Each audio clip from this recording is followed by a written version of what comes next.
economy will salvage Kenyans from the shackles of oppression, from the bondage of oppression. And as we can clearly see, that indeed the bottom up that we are being told is taking money from the people at the bottom and funding the people at the top wherever they are going. As you can see, the president and his deputy has left Kenya in a crisis as they are globe trotting, as they are touring other countries. Right now they are tourists in other countries, and Kenya is left in shame. And therefore, the solution, the first solution to this, is that the current bipartisan talks that are going on should be called off. We advise the Azimio members who are holding the talks to walk out of the talks.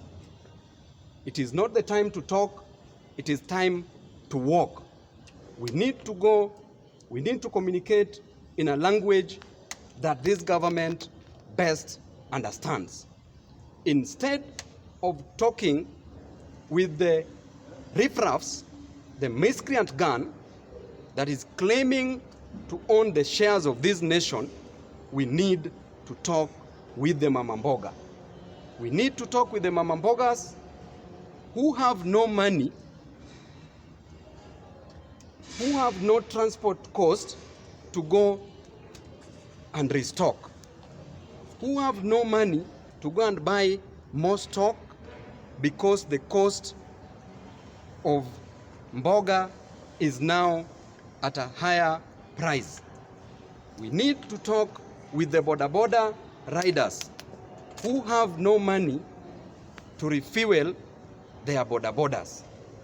We need to talk with the matatu industry who have no money to fuel their cars for businesses. We need to talk with the men and women, the parents of this nation, who have no money to transport their children to institutions of higher learning. We need to talk to the parents who have no money to pay for fees at the university. The current situation in the university is so wanting, where we are being promised by the government that they shall provide scholarships for 45,000 students across the nation, while currently they cannot disburse money for the ongoing students, for the students who are currently studying at the universities. If those standing cannot get their share, how will those crawling get their share?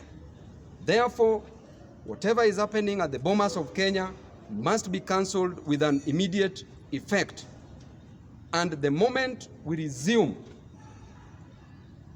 to our normal operations, then the president and the deputy president shall come back to Kenya, because as things are, they are very comfortable.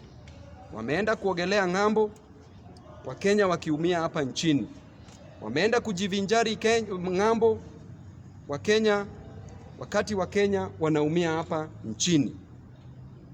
So we are waiting for a major announcement, and then after that we need to stop singing and we start swinging.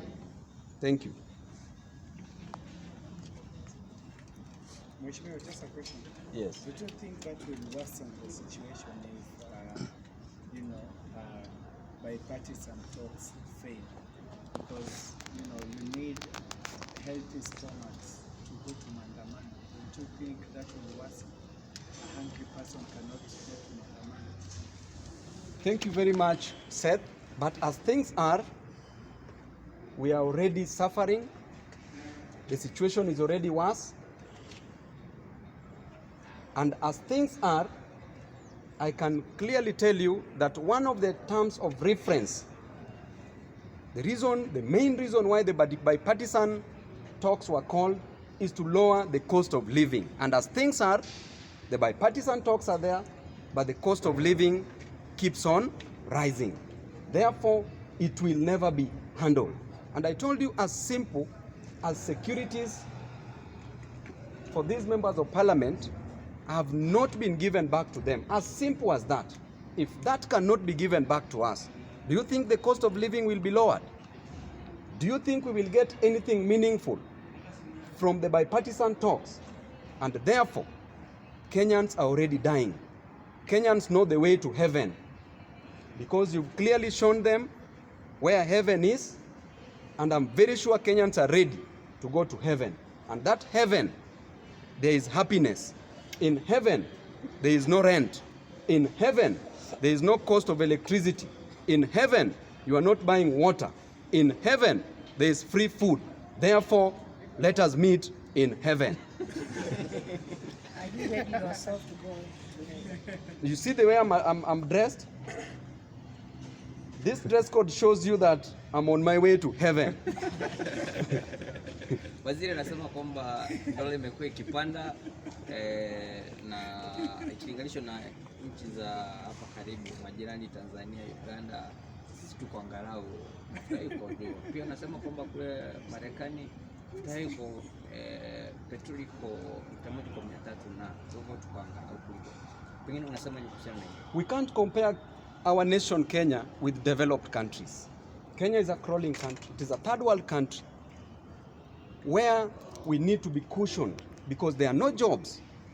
If there were jobs and if we were expanding our income, then it would be better to expand the expenditure. But you cannot expand the expenditure while the income is constant and to some people have no jobs. Look at the oil that we import from Libya, the oil that we import from Nigeria, and